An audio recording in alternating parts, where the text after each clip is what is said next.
আজকের এই ভিডিওতে আমরা জানবো ভারতে বাজেট ঘোষণা হওয়ার পর একজন সাধারণ রিটেল ইনভেস্টর আর ট্রেডারের কী কী বেনিফিট হতে পারে আর কী কী লোকসান হতে পারে।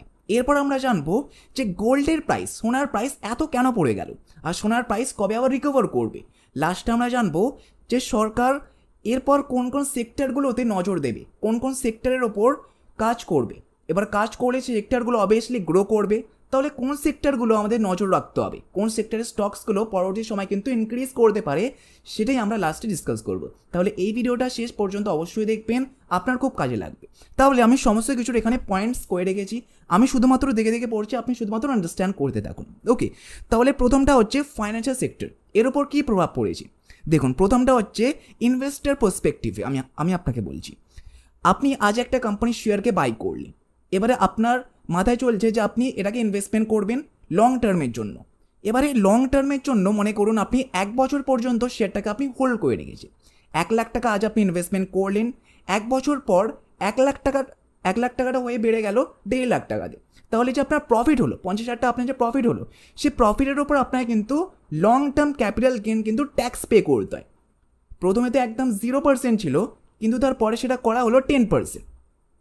50,000 ওপরে আপনাকে 10% অর্থাৎ আপনার অ্যাকাউন্টে 1,45,000 কিন্তু আসবে।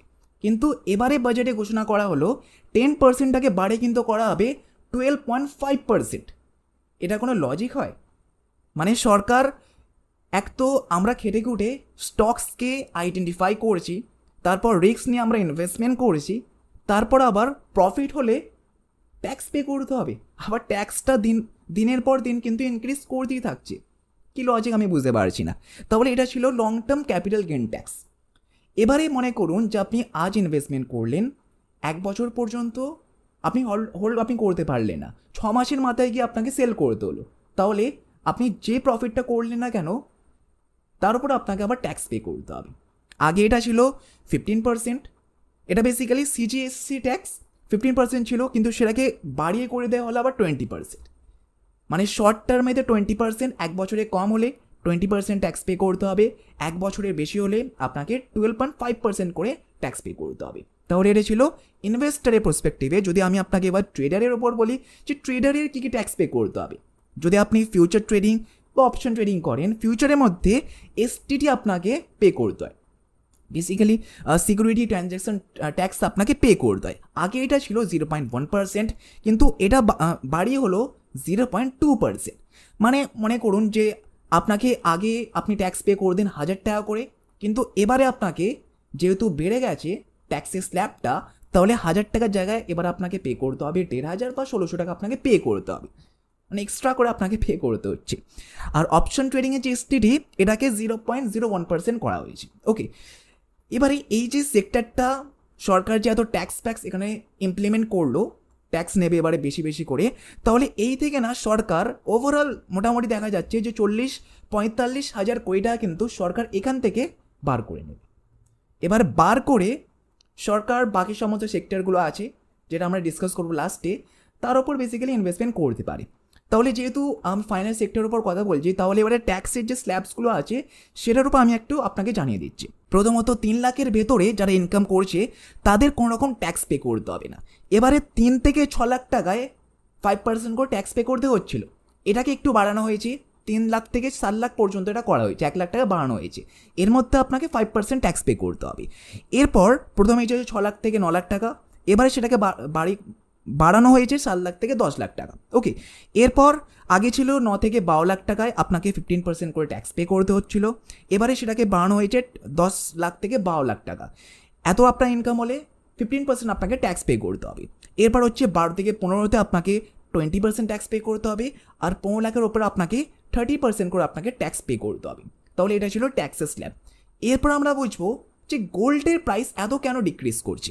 দেখুন, গোল্ডেতে বেসিক্যালি সরকার একটা মেজর কিন্তু ডিফারেন্স কিন্তু করেছে, সেটা হচ্ছে ইম্পোর্ট ডিউটিকে রিডিউস করা হয়েছে।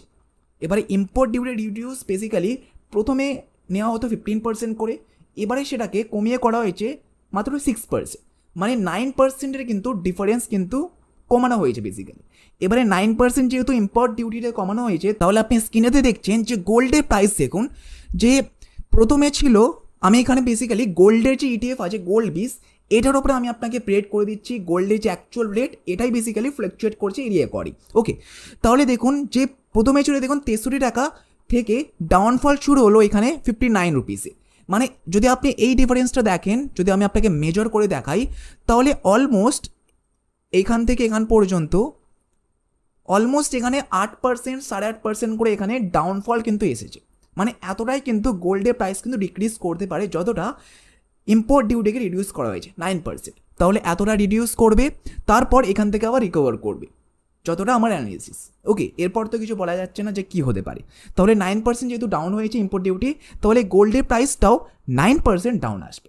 ডাউন আসার পর আবার সেটা স্টেবল হবে, আবার ওপরের দিকে আবার মুভ করবে।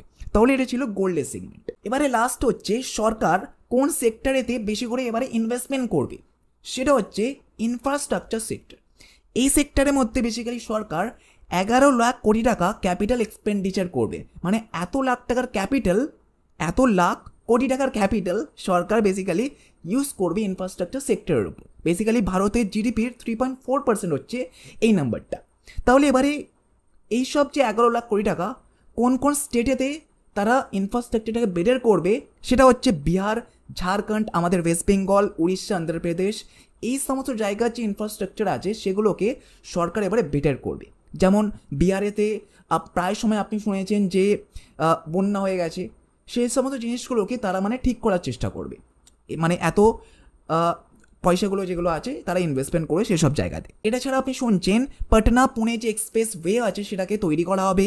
তারপর বক্সারেতে বেসিক্যালি 2 লেন ব্রিজ তৈরি করা হবে।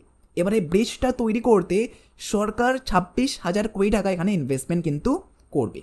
তাহলে যেহেতু এইগুলো করা হচ্ছে, ব্রিজ তৈরি করা হচ্ছে, ইনফ্রাস্ট্রাকচারটাকে বেটার করা হচ্ছে, তাহলে এমনটা হলে ডাইরেক্ট কিন্তু ইফেক্ট পড়বে আমাদের সিমেন্ট আর স্টিল কোম্পানির উপর। যেহেতু সরকার এই কোম্পানির কাছ থেকেই তো সিমেন্ট তারপর স্টিল ফিলগুলো বাই করবে, তাহলে বাই করলে আলটিমেটলি সিমেন্ট আর স্টিলের শেয়ারের প্রাইসগুলো কিন্তু ইনক্রিজ করবে। ওকে, এমনটাই অ্যাজাম্পশন আছে। এরপর যে পিএম মোদি আবাস যে যোজনা আছে এর অ্যাকর্ডিং 3 কোটি প্লাস কিন্তু ঘর তৈরি করা হবে, নতুন ঘর তৈরি করা হবে। তাহলে আপনি বুঝতে পারছেন ঘর তৈরি করা হলো, সিমেন্ট বালি স্টিল এগুলো কিন্তু ইউজ করা হবে। তাহলে যদি করা হয় তাহলে অবভিয়াসলি সিমেন্ট স্টিল যে কোম্পানিগুলো আছে তার শেয়ারের প্রাইস কিন্তু ইনক্রিজ করবে। ওকে, তাহলে এইগুলো আপনাকে চেক করে রাখতে হবে। তবে যদি আপনি চান যে নেক্সট টাইম ইনফ্রাস্ট্রাকচারের মধ্যে সিমেন্টের কোন স্টকসগুলো ইনক্রিজ করতে পারে নেক্সট টাইমগুলোতে, যদি আপনি জানতে চান তাহলে আপনি কমেন্ট করুন। আমি অ্যানালিসিস করে আপনাকে এটা বলবো যে আগামী দিনেতে এই স্টকসগুলোর উপর আপনাকে নজর রাখতে হবে ইনফ্রাস্ট্রাকচারের ক্ষেত্রে। ওকে, এরপর যে নেক্সট সেক্টর হচ্ছে সেটা হচ্ছে ব্যাটারি সেক্টর। ব্যাটারি সেক্টরের ওপর আপনি জানেন ব্যাটারি তৈরিতে বেসিক্যালি বেশি করে ইউজ করা হয় কপার আর লিথিয়াম। এবারে এর ওপর যে ইম্পোর্ট ডিউটিটা যেটা প্রথমে চার্জ করা হতো সেটাকে কিন্তু রিডিউস করে 0% করা হয়েছে। যদি এমন করা হয় তাহলে ব্যাটারির প্রাইস কিন্তু আলটিমেটলি কমে যাবে। আর যদি কমে যায় তাহলে আপনি বুঝতে পারছেন যে ব্যাটারি স্কুটি আরও সব যে টোটো আছে সেগুলোর কিন্তু প্রাইসটা ডিক্রিজ করবে। প্রাইস দাম কমে গেলে কোম্পানিগুলো গ্রো করবে, তাহলে সেই সেক্টরের যে কোম্পানি শেয়ারগুলো আছে আলটিমেটলি সেগুলো কিন্তু গ্রো করবে। যদি আপনি জানতে চান যে নেক্সট ব্যাটারি কোন স্টকসগুলো গ্রো করবে তাহলে আপনি কমেন্ট করুন। নেক্সট ভিডিওর মধ্যে আমি এই দুটো সেক্টরকে একেবারেই কিন্তু ইনক্লুড করে মানে নতুন একটা ভিডিও বানিয়ে দেবো যে এই স্টকসগুলো কিন্তু নেক্সট টাইম ইনক্রিজ করতে পারে। ওকে, তাহলে এই ছিল সরকারের কিছু নতুন নিয়ম।